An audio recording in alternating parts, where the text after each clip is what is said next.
예수님의 습관이었던 이 기도라는 습관을 우리 역시 가져야 될 분명한 이유가 있습니다. 자, 우리가 살아가다 보면 정말 많은 시험들, 유혹들이 우리들을 넘어뜨리려고 합니다. 하지만 여러분, 기도로 깨어있는 사람들은요, 기도로 시험들을 차단할 수가 있는 거예요.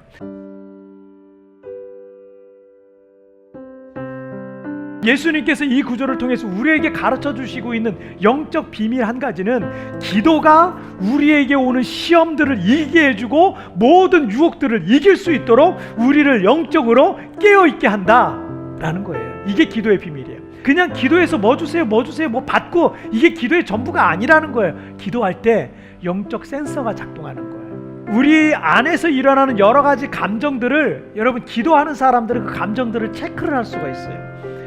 이런 불안한 감정이 이게 옳은 건가? 이게 맞는 건가? 정상적인가? 이런 나쁜 마음이 정상적인가? 이렇게 해서 내가 얻는 게 뭔가? 나의 이런 감정들을 하나님께서 기뻐하시는가? 그렇다면 나는 어떻게 해야 되는가? 라는 이런 생각들이 기도하는 사람들은 자꾸 막 속에서 막 움직이는 거예요.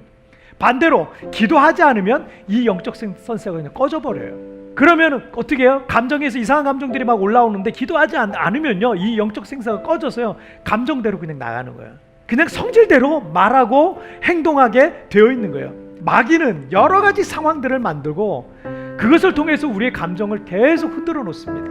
그리고 우리가 그 덫을 밟기를 기다리고 있는 거예요. 그 덫을 밟는 동시에 시험과 유혹에 우리는 걸려들고 마는 거예요. 마귀는 이렇게 아무것도 아닌 일을 가지고요, 얼마든지 우리의 감정을 흔들어 놓기도 하고요, 한 사람의 마음과 그 가정을 미움과 분노와 다툼으로 혼란스럽게 만들게 할 수도 있는 게 마귀예요. 기독교 고전인 이 철로 역정의 저자인 존 번연이 이런 말을 했습니다. 자주 기도하라. 왜냐하면 기도는 영혼의 호흡이요, 하나님께 드리는 희생제물이며 사탄에게는 두통거리가 되기 때문이다. 마귀는 어떻게든 우리를 넘어뜨리고 우리의 가정을 파괴하고 우리의 영을 망가뜨리려고 계략을 펼칩니다.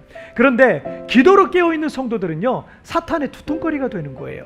사탄이 이렇게 하고 저렇게 하고 그러면 웬만하면 보통 사람들은 다 넘어왔는데, 기도하는 사람들은요, 넘어뜨릴 수가 없는 거예요. 기도로 깨어있는 성도들은 사탄의 시험과 유혹의 순간이 딱 오잖아요. 그럼 막 기도하는 거예요. 기도를 통해서 하나님께 메시지를 받고 깨닫고 회개하고 변화받고 소망을 갖게 되고 다시 일어나는 겁니다. 그 순간 기도를 통해서 하나님의 손을 꽉 잡는 거예요. 그러니 사탄의 골칫거리일 수밖에 없는 것입니다. 그래서 기도의 습관을 갖고 있는 사람의 인생은요, 하나님의 인도와 보호와 공급의 역사를 경험할 수밖에 없는 것입니다. 우리 어린 자녀들 기도하셔야 돼요. 나이와 상관없어요. 여러분이 지금 그 어린 나이에 기도하기 시작한다면요, 여러분이 그 거룩한 습관을 통해서 여러분 중에 이 시대에 다윗도 나오고요, 이 시대에 다니엘도 나오게 될 줄 믿습니다. 여러분, 우리 성도들 기도하세요. 우리의 기도가 사탄의 계략과 시험과 유혹과 불화살을 막는 영적 방패가 될 줄 믿습니다. 우리 자신을 지키고 가정을 지키고 자녀를 지키고 자녀의 세대에 이르기까지 하나님의 은혜가 흐르게 하는 거룩한 습관이 될 줄 믿습니다.